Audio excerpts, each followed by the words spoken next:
때로는 우리 인생 가운데 여러 가지 전쟁이 있습니다. 치열한 전쟁이 있죠. 올 한 해도 분명히 여러분과 제 안에도 여러 가지 전쟁이 있을 겁니다.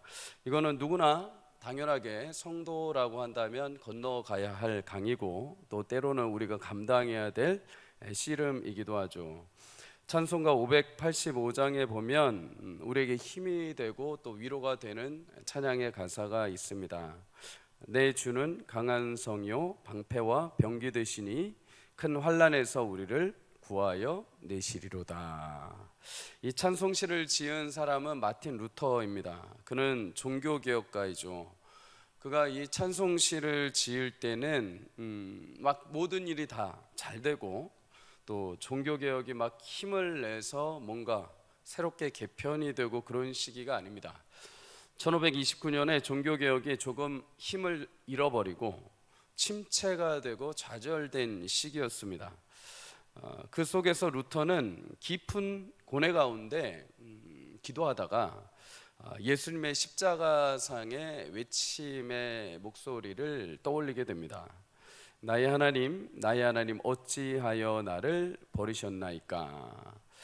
극심한 고통 가운데 부르짖었던 그 예수님의 처절한 고백을 떠올리면서 이 루터의 마음에 믿음의 확신으로 다가온 단어 하나가 있습니다. 그게 뭐냐? 나의 하나님이라는 단어입니다. 나의 하나님. 침체와 절망 속에 예수님이 계셨음에도 그분은 나의 하나님이란 단어를 잊지 않았다. 그 절규 가운데 그 부르짖음을 통해서 내가 이 십자가의 고통 가운데 있을지라도 하나님이 나의 하나님 되심을 기억하며 처절하게 부르짖었던 그 단어 한마디가 루터의 심장에 확 와 닿은 거죠. 그래서 루터는 시편 46편을 펴서 말씀을 다시 읽기 시작했습니다.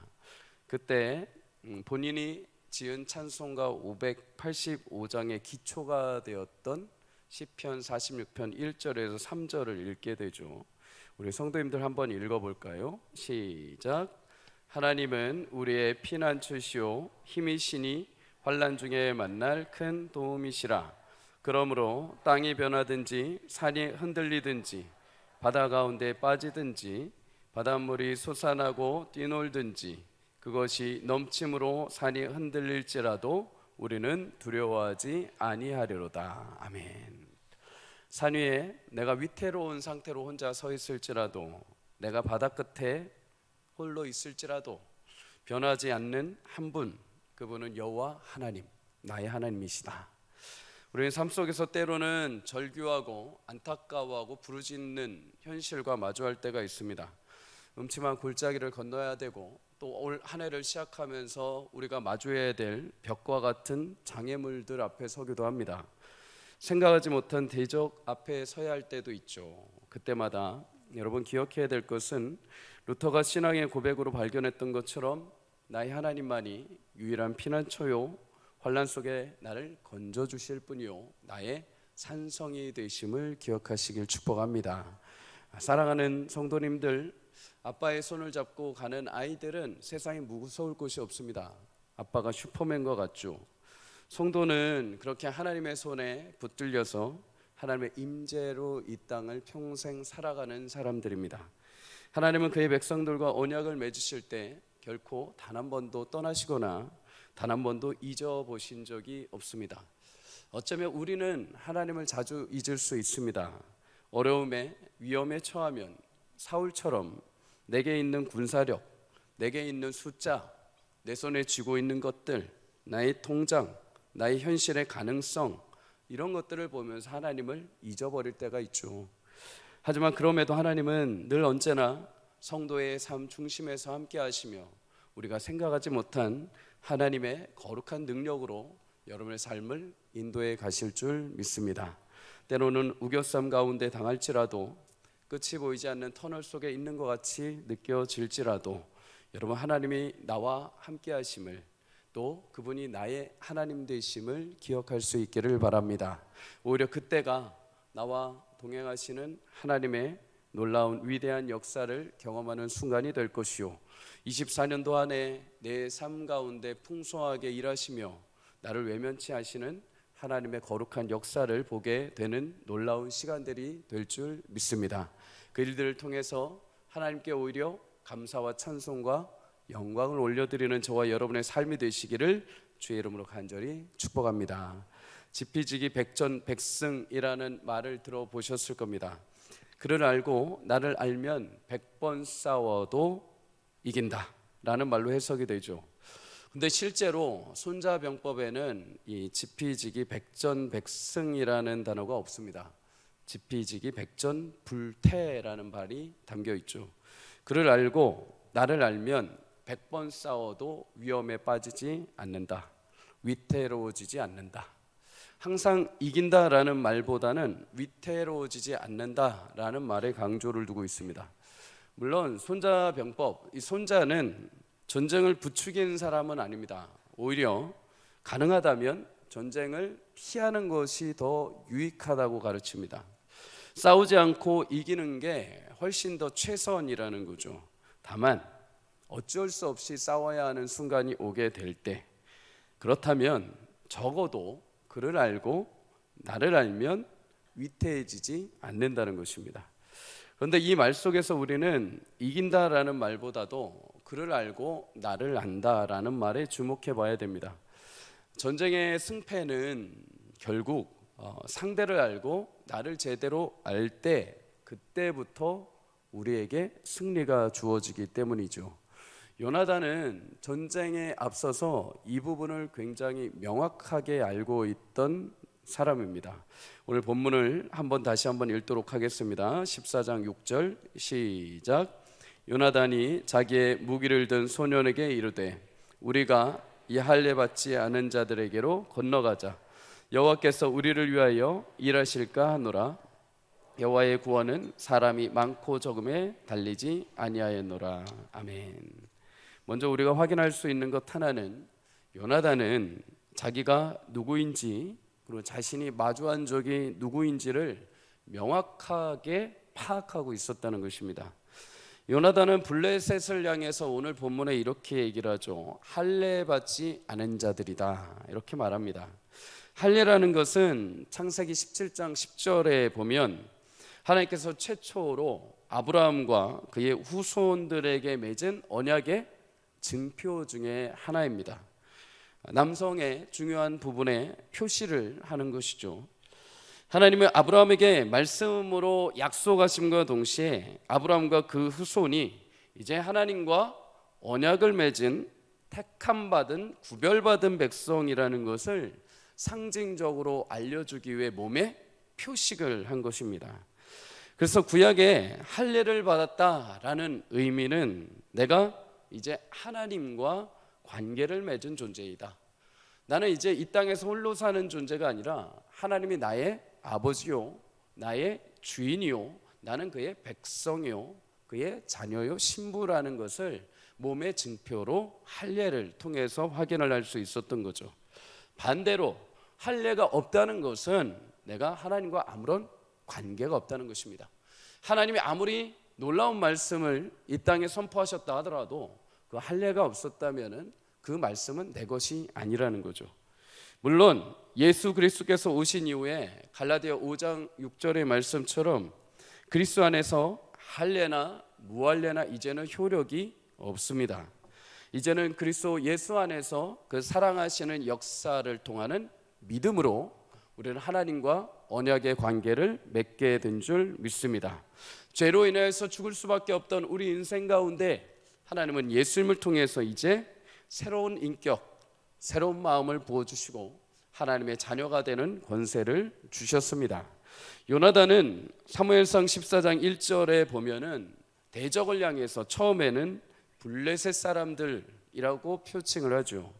그런데 오늘 6절에 보면 그들을 향해서 다르게 표현합니다. 할례 받지 않은 자들. 무슨 의미인가? 여러분, 요나단은 자신과 마주한 대적의 실체를 정확하게 알고 있었습니다. 외적으로 보면 블레셋 사람들이고 병사도 많고 군사도 많은 강력한 군대처럼 보일지 모르지만 실제로 그들의 내적으로 보면 오히려 하나님이 함께 하시지 않는 하나님과 무관한 족속이라는 것을 그는 명확하게 꿰뚫어 보고 있었죠. 여러분, 구약 시대를 보면은 전쟁의 역사라고도 할 수 있습니다. 그런데 이 전쟁이 지금도 성도님들과 제 안에도 계속 지속되고 있다는 사실을 꼭 기억하시기를 바랍니다. 물론 눈에 보이는 칼과 창의 싸움이 아닙니다. 그보다 더 본질적인 영적인 전쟁이 우리 가운데 일어나고 있죠. 에베소 6장 12절은 그래서 우리에게 우리의 이제 씨름은 혈과 육을 상대하는 것이 아니다. 우리가 이제 씨름하고 막 몸으로 또는 우리의 육체적인 싸움을 하는 것은 내 옆인 가족, 내 직장 동료, 나의 어떤 관계적인 가정들이 아니라는 것입니다. 이제 예수 그리스도 그 은혜 가운데 성도가 되었다면 내가 사람들로 인해서 싸우는 그런 싸움이 아니라는 거죠. 무엇인가? 통치자들과 권세들과 이 어둠의 세상 주관자들과 하늘에 있는 악의 영들을 상대함이라. 이제 싸움의 판이 달라졌습니다. 내가 예수님을 믿지 않았을 때는 세상의 싸움에 처절하게 싸웠던 존재입니다. 세상의 쾌락을 위해, 세상의 나의 명예를 위해, 나의 재물을 위해 사람도 짓밟고 나의 모든 자존심도 버리고 내가 어떻게 해서는 저것만 얻을 수 있다면 나의 모든 도덕성까지도 버릴 정도의 싸움을 했다는 거죠. 그런데 이제 하나님의 백성이 되고 하나님의 자녀가 되었다면 이제 그런 싸움이 아니라는 것입니다. 이제 여러분과 저의 싸움은 영적인 싸움이라는 거죠. 하나님으로부터 구원받은 백성, 그 하나님으로부터 구원받은 백성을 어떻게 해서든 미혹하고 무너뜨리기 위한 사단의 영적인 싸움이 우리 가운데 펼쳐지기 시작했다는 것입니다. 그래서 성도의 전쟁은 이제 그 대상은 눈에 보이는 존재가 아니라 영적인 존재와의 씨름이고, 눈에 보이는 외적인 싸움이 아니라 눈에 보이지 않는 내적인 싸움이라는 것이죠. 그런데 세상은 성도들을 향해서 여전히 자꾸 외적인 싸움인 것처럼 도발을 해옵니다. 모든 것을 자꾸 육의 싸움으로, 자꾸 눈에 보이는 싸움으로 현혹시키는 거죠. 사단은 자꾸 우리 눈에 보이는 것으로, 남들이 가진 것으로, 내게 없는 것으로, 세상의 화려함으로, 외적인 싸움으로 자꾸 우리 시선을 빼앗아 버리려고 합니다. 이 싸움에 말려 들어간 사람 중에 하나가 사울이죠. 사울은 이스라엘 백성들이 처음에 지도자로 세워달라고 하나님께 요청했을 때 하나님께서 그의 마음을 보시고 먼저 세웠던 존재입니다. 그는 처음에 하나님을 바라보고 블레셋과 처음에 전투를 했던 사람이기도 합니다. 그런데 시간이 지나면서 사울은 그 영적인 안목을 잃어버리죠. 내적인 실체를 이제 보지 못하고 점점 외적인 싸움의 현안이 되기 시작합니다. 자신은 600명의 군사밖에 없다. 블레셋 군대는 그런데 수만 명이다. 자꾸 외적인 싸움에 현혹돼서 자신은 뒤로 물러나 버리게 됩니다. 가나안을 눈앞에 둔 이스라엘 백성들이 정탐을 하기 위해서 12명의 정탐꾼이 갑니다. 그런데 여기서 10명의 정탐꾼도 동일하게 외적인 싸움에 휘말려 버리고 말죠. 그들은 정탐하고 돌아온 이후에 보고를 합니다. 분명 저 땅은 좋은 땅이긴 하지만 못 간다고 합니다. 왜요? 그 땅에 있는 외적인 실체가 너무 크다는 것이죠. 그들은 거대한 족속이고 그에 비하면 우리는 메뚜기와 같다라고 말을 합니다. 이렇게 성도가 마주하는 싸움을 외적인 실체에 눈을 돌리게 되면 결과는 뻔합니다. 우리는 소심해질 수밖에 없고 경직되고 두려움 가운데 결국 부정적으로 우리를 스스로 바라볼 수밖에 없습니다. 내가 무엇을 할 수 있는가?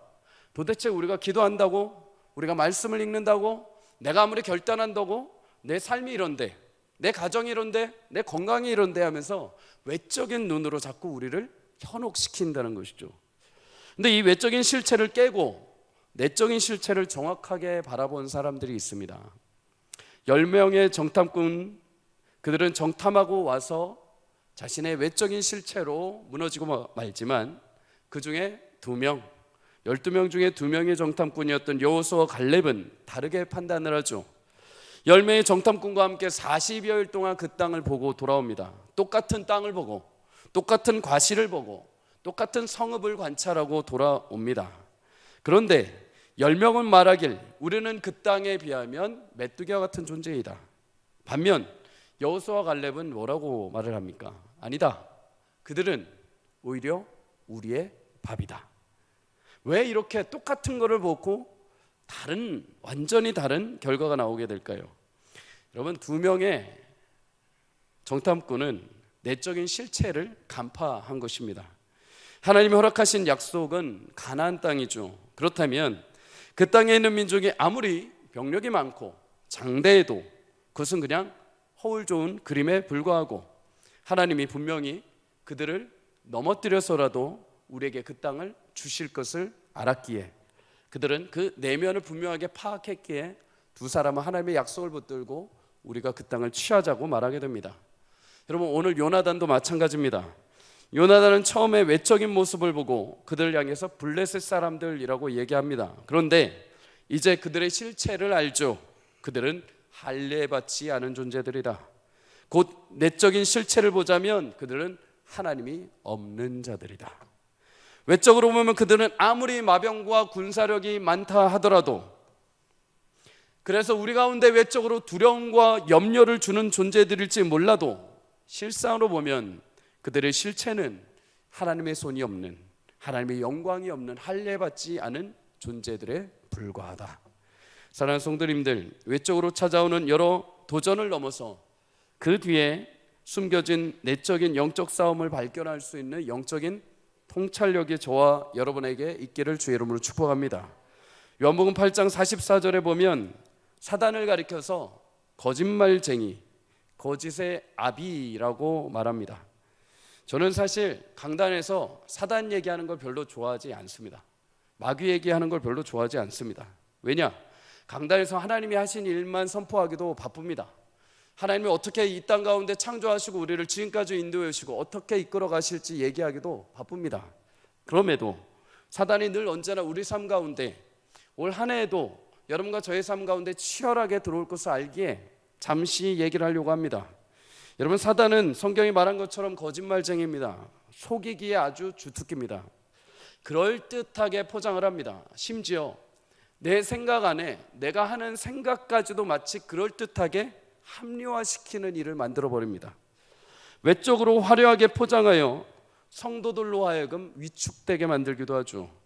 그 모습만 봐도 우리는 소망을 잃고 좌절합니다. 그래서 미리 짐작하고 미리 걱정하고 미리 두려워하고 아무것도 못하게 만들죠. 근데 여러분, 거짓말을 장하고 허풍이 심한 사람들의 존재의 특징이 무엇인지 아십니까? 큰 소리로 뭔가 무섭게 막 말을 하지만 정작 뚜껑을 열어보면, 그 실체를 보면 그만한 힘이 없다는 것입니다. 물론 영적으로 내적으로 도발하고 있는 사단을 무시하라는 말은 아닙니다. 분명 강력하게 사람들을 현혹하고 우리보다 똑똑하기 때문에 얼마든지 우리의 약점을 치고 들어옵니다. 내가 돈에 약점이 있으면 얼마든지 돈으로 치고 들어옵니다. 내가 건강에 굉장히 예민한 사람이면 건강으로 치고 들어옵니다. 내가 자존감이 굉장히 낮은 사람이라면 사람들의 한마디 한마디를 상처를 만들어가지고 내게 못 움직이게 만들어버립니다. 내가 여러 가지 일을 할 때마다 어떤 열정이 너무 넘치고 너무 어떤 기대감이나 어떤 경쟁심이 많으면 그걸 또 건드려가지고 모든 사람들 어떻게 해서든 밟고 일어나게 만드는 유혹도 합니다. 그렇게 해서 우리의 모든 마음들을 깨뜨리기도 하고 분열시키기도 하고 외적으로 의기소침하게 만들기도 합니다. 하지만 여러분, 아무리 강력한 사단의 외적인 도전이라 하더라도 이미 예수 그리스도의 십자가의 공로로 패하게 된 줄 믿습니다. 여러분, 공생에 예수님이 시작하실 때도 사단은 이 작전을 해왔습니다. 영적으로 보이지 않는 싸움을 하는 것처럼 외적인 싸움을 도전을 해왔죠. 예수님이 40일 동안 광야에서 기도하시면서 공생애를 준비하실 때 그는 외적으로 싸움을 도발해 옵니다. 배고프지 않냐? 예수여, 당신이 지금 배고프니까 저 돌을 떡으로 만들어라. 예수여, 저 성전 꼭대기에서 떨어져 봐라. 당신이 하나님의 아들이라고 하지 않았느냐? 그러면 분명히 하나님의 천사가 내려서 당신을 받아줄 것이다. 예수여, 온 천하 만물을 봐라. 얼마나 영광스럽지 않냐? 당신의 주이신 하나님께서 만드신 것이다. 그런데 내게 절을 하면 내가 이 모든 것을 주겠다. 자꾸만 외적으로 도발을 해옵니다.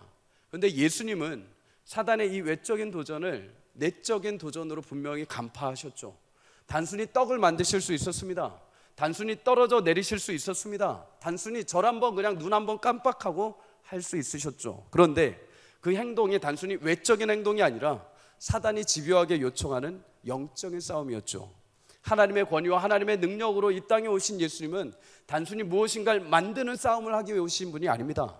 단순히 그냥 위에서 떨어내렸을 때 천사가 받쳐줘서 신비한 역사를 행하라고 오신 분이 아니죠. 그분이 마지막까지 가야 될 곳은 십자가상이었습니다. 예수님은 그걸 간파하셨죠. 사단에게 뭐라고 하십니까?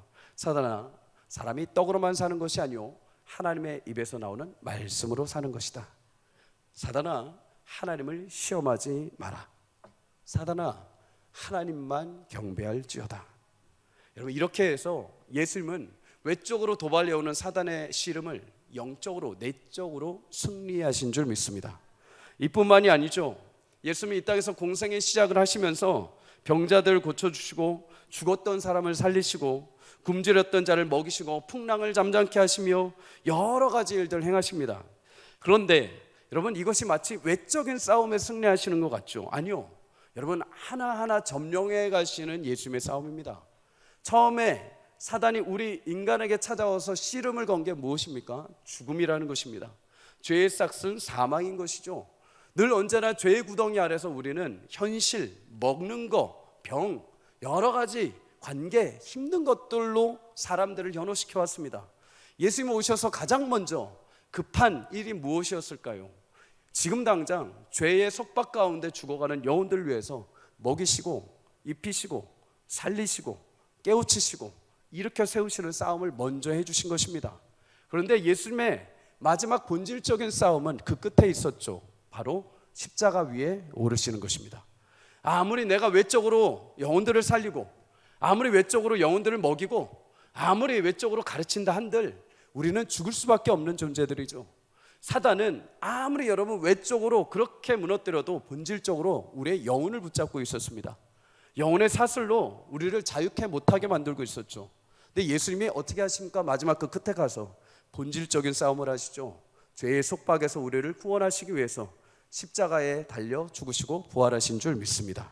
그래서 마침내 내적으로 도전해왔던 그 사단의 모든 싸움을 승리케 하시고 우리에게 자유를 주셨습니다. 그리고 요한복음 16장 33절에 성도들에게 이제 이렇게 말씀하십니다. 우리 함께 읽습니다. 시작. 이것을 너희에게 이르는 것은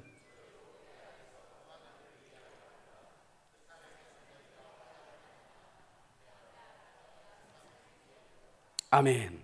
여러분, 올 한 해 눈에 보이는 외적인 도전이 찾아올 때마다 이미 내면에서 내 안에서 우리의 영적인 싸움에서 승리하신 예수님을 붙들고 담대하게 걸어가기를 주의 이름으로 축복합니다.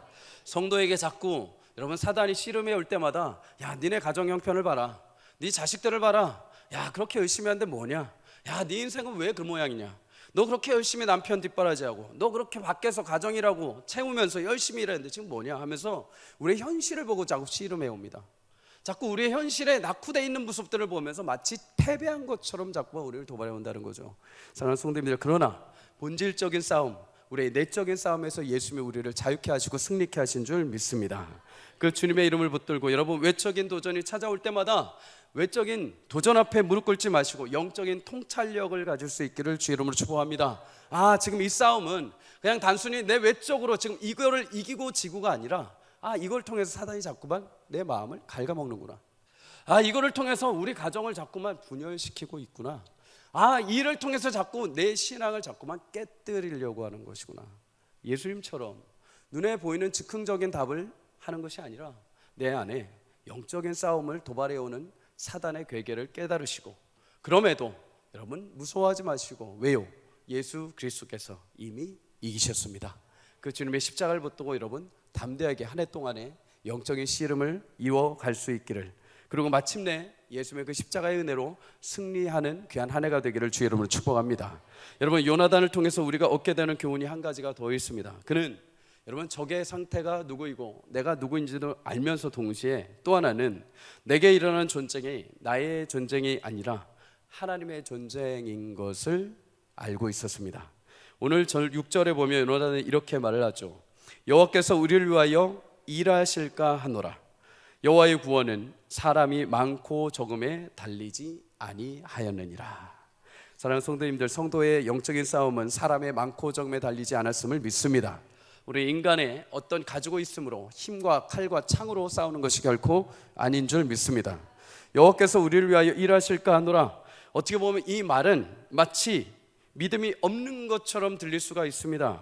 하나님이 잘하시면 우리를 위해 싸우실 거야. 아니요, 원어적으로 보면 그러지 않습니다. 하나님의 그 전능하심과 하나님만이 모든 것을 결정하실 수 있다는 주권까지도 하나님 앞에 내어드리는 것입니다. 우리는 반드시 하나님의 약속하신 은혜를 따라 승리하게 될 줄 믿습니다. 그런데 그 승리의 방법은 다양합니다. 요나단처럼 바로 공격해 올라가서 승리를 얻게 하실 수도 있습니다. 반면에 욥처럼 고난의 시간을 지나서 무직하게 걸어 하나님께서 하나님 되심을 드러내게 하시는 승리의 방법도 있습니다. 하지만 그럼에도 요나단에게 한 가지 확신한 것이 있죠. 여호와의 구원은 사람이 많고 적음에 달리지 아니하였다. 사람이 많고 적음에 달린 싸움은 인간의 싸움입니다. 많으면 이깁니다. 조직이 잘 세워지면 이깁니다. 돈이 많으면 이깁니다. 힘이 있으면 누를 수 있습니다. 칼과 창의 능력은 사람의 싸움이죠. 하지만 하나님에게 구원받은 백성들, 하나님의 손에 붙들린 백성들, 하나님의 택하시고 구별하신 백성들의 전쟁은 사람의 많고 적음 차이의 싸움이 결코 아닙니다. 오직 하나님께 속해 있기에 그 전쟁의 승패는 하나님의 손에 달려 있습니다. 내가 아무리 무엇인가를 많이 가져도 이제 여러분들의 싸움은 여러분과 저의 힘으로 할 수 있는 것이 아닙니다. 하나님의 손에 붙들렸다면 이제 그 싸움은 하나님의 전쟁이 됩니다. 그리고 하나님이 승리케 하셔야 하는 줄 믿습니다. 이 전쟁의 승패는 나의 실력에 속한 것이 아닙니다. 내가 집이 이렇다 하여, 나의 실력이 이렇다 하여, 나의 스펙이 이렇다 하여, 내가 재물이 많다 하여서 이기는 것이 아니라 나를 붙잡고 나를 구원하신 하나님의 능력에 달려 있습니다. 여러분, 요나단 하면 떠오르는 인물이 한 명 있죠. 요나단이 그토록 아끼고 사랑했던 다윗입니다. 다윗과 요나단은 정말 많이 닮아 있습니다. 어쩌면 누가 보면 정말 쌍둥이라고 할 정도로 둘의 신앙은 굉장히 비슷합니다. 다윗도 이스라엘 백성이 외적 싸움에 사로잡혀서 골리앗 앞에 벌벌 떨고 있을 때 그 내면의 내적 실체의 싸움을 간파합니다. 그리고 골리앗 앞에 나서면서 이렇게 외치죠. 사무엘상 17장 47절을 우리 한번 읽습니다. 시작. 또 여호와의 구원하심이 칼과 창에 있지 아니함을 이 무리에게 알게 하리라. 전쟁은 여호와께 속한 것인즉 그가 너희를 우리 손에 넘기시리라. 아멘. 여러분, 요나단 다윗 모두 전쟁이 여호와께 속해 있다. 전쟁의 승패가 우리 칼과 창에 있지 않다. 우리 민족에 있지 않다. 우리를 택하신 하나님 손에 있다. 성도들에게 찾아오는 모든 전쟁은 나만 홀로 외롭게 싸우는 것이 아닙니다. 여러분, 왜 우리가 신앙에서 무너지고 힘들어지는지 아십니까? 내가 싸우려 하기 때문입니다. 내가 무엇인가를 하려 하기 때문입니다. 그런데 그게 여러분 쉽습니까? 저도 목회를 이제 1년 정도 담임 목회를 지나 보니까 이게 내가 하는 게 아니구나. 하나님이 하셔야 하는구나. 여러분, 이전에 7년 동안 섬기던 교회에서는 선임을 하면서 여러 가지 일들을 조율했습니다. 내가 이거 하고 중간에서 이렇게 해주고 교육자들 이렇게 해주고 성도님들 이렇게 해주니까 이렇게 하다 보니까 내가 하는 줄 알았습니다. 그런데 담임 목사가 되니까 이게 내가 하는 게 아니구나. 내가 할 수 있는 게 아니구나. 하나님이 하셔야 되는구나. 사랑하는 성도님들, 여러분도 마찬가지입니다. 우리가 하나님의 자녀가 되었다고 한다면 이제 이거는 내 손을 벗어난 것입니다. 내 인생, 내 가정, 내 자녀들, 내 힘으로 이제는 할 수 있는 것이 아닙니다. 하나님께서 하셔야 됩니다. 하나님께서 해주셔야 승리하게 되는 줄 믿습니다. 모든 전쟁은 내가 하려고 할 때 자꾸 힘이 되는 것이죠. 여러분이 영적으로 싸우는 그 전쟁은 내가 하는 전쟁이 아니요, 이제 하나님께서 하시는 전쟁임을 꼭 기억하시길 주 이름으로 축복합니다. 하나님께 속해 있다는 것은 하나님께서 나를 위해 싸우신다는 것이죠. 열왕기하 6장에 보면 아람 왕이 이스라엘의 도단이라는 성읍을 포위하고 위협하는 사건이 등장합니다. 아람은 자신의 일거수 일투족을 이스라엘에 있는 엘리사라는 선지자가 모든 것을 아는 게 너무나 짜증이 났습니다. 내가 마음에 품은 생각, 내가 이제 곧 이 일을 할 거야 라는 어떤 계획조차도 내가 말하지도 않았는데 이스라엘에 있는 엘리사가 그걸 다 알고서 다 대비를 하는 것입니다. 알고 보니까 엘리사에게 하나님께서 계시를 주시는 겁니다. 아람이 이렇게 할 것이다, 아람이 이렇게 할 것이다 하면서 다 알려주셨기에 방비를 할 수 있었던 거죠. 결국 아람 왕은 자신의 일거수일투족을 다 알고 있는 이 엘리사를 잡기 위해서 이 도단 성읍을 에워싸기 시작을 합니다. 이 모습을 보고 엘리사의 사환이 절망하면서 엘리사에게 말을 합니다. 선생님, 큰일 났습니다. 어떻게 하면 좋습니까? 병사들이 지금 사방팔방에서 진을 치고 있습니다. 우리 이제 죽었습니다. 그런데 그때 엘리사는 전혀 두려워하지 않습니다. 그리고 사환에게 이렇게 말하죠. 두려워하지 마라. 우리와 함께 한 자가 그들과 함께 한 자보다 많도다. 다시 말해, 저 편보다 우리 편이 훨씬 더 많다는 것입니다. 그리고 엘리사는 하나님 앞에 기도하며 사환의 눈을 열어주시기를 간구하죠. 그리고 사환의 눈이 열리게 됩니다. 영안이 열리게 된 거죠. 그런데 그때 영적으로 사환의 눈이 열렸을 때 그가 무엇을 보게 됩니까? 열왕기하 6장 17절에 보면 그 사환 청년의 눈이 열려 하나님의 불말과 불병거가 산에 가득하여 엘리사를 보호하고 있는 것을 보게 되었다라고 말합니다. 사랑하는 성도님들, 하나님은 지금도 하나님의 성도들, 하나님의 사람들이 마주하는 영적인 전쟁 가운데 홀로 두지 아니하시고 하나님의 능력과 하나님의 영광과 하나님의 주권으로 우리를 두르시고 하나님의 거룩한 전쟁을 싸워가고 계시는 줄 믿습니다. 눈에 보이는 외적인 전쟁이거나 눈에 보이지 않는 내적인 전쟁이거나 모두 내가 싸우려고 하면 백전백패입니다. 내가 싸우려고 하면 금방 지쳐서 포기해버립니다. 하지만 하나님께서 나를 위해 싸우시기에 내가 그의 편에 있기에 성도에게 찾아오는 많은 싸움과 도전 가운데서도 우리는 담대하게 승리를 외치며 한 걸음 한 걸음 걸어갈 수 있는 줄 믿습니다. 성도님들, 올 한 해도 여러 영적인 전쟁이 여러분과 제 삶에 우리 교회 안에도 있을 것입니다. 그러나 그때마다 여러분, 우리 눈에 외적으로 보이는 싸움에 머물러 있지 마시고 영적으로 깊이 내다보시며 우리가 함께 하나님께서 일하실 것을 기대하며 하나님께서 내 삶과 우리 가정과 우리 교회를 하나님의 거룩한 불과 불병거로 두르시고 계시다는 사실을 기억하며 담대하게 예수께서 승리하신 것처럼 우리도 함께 승리하는 한 해가 되기를 주의 이름으로 간절히 축복합니다. 여러 가지 씨름과 여러 가지 현실 가운데서도 하나님은 결코 그 싸움을 멈추지 않으실 것입니다. 늘 삶의 현실 가운데 전쟁으로 또는 여러 현실로 두려움 가운데 있을 때마다 또는 내게 없어서 나에게 실력이 없고 나에게 지식이 없고 나에게 가진 것이 없어서 매일같이 무너질 때마다 그때마다 여러분 중요한 것은 나를 위해 싸우시는 하나님이 나와 함께 하심을 기억하는 것입니다. 내게 무엇인가 없어서가 지는 것이 아니오, 내가 무엇이 있어서가 이기는 것이 아니오, 하나님이 나와 함께 하신다면, 하나님이 나의 하나님이시라면 내가 이 싸움을 능히 승리할 것이다. 앞서 말씀드린 루터가 찬송가 아까 583장에 2절에 이렇게 고백합니다. 내 힘만 의지할 때는 패할 수밖에 없도다. 힘 있는 장수 나와 날 대신하여 싸우네. 이 장수 누군가? 주 예수 그리스도 만군의 주로다. 당할 자 누구랴? 반드시 이기리로다. 아멘. 여러분, 이 전쟁에서 반드시 승리하는 한 해가 될 줄 믿습니다. 치열한 싸움 가운데도 두려워하지 않고 함께 서로 격려하며 하나님 바라보며 24년도 한 해 영적인 싸움의 강을 능히 건너 기쁨의 승리를 함께 마주하고 찬송 올려드리는 저와 여러분의 인생이 되시기를 주의 이름으로 간절히 축복합니다.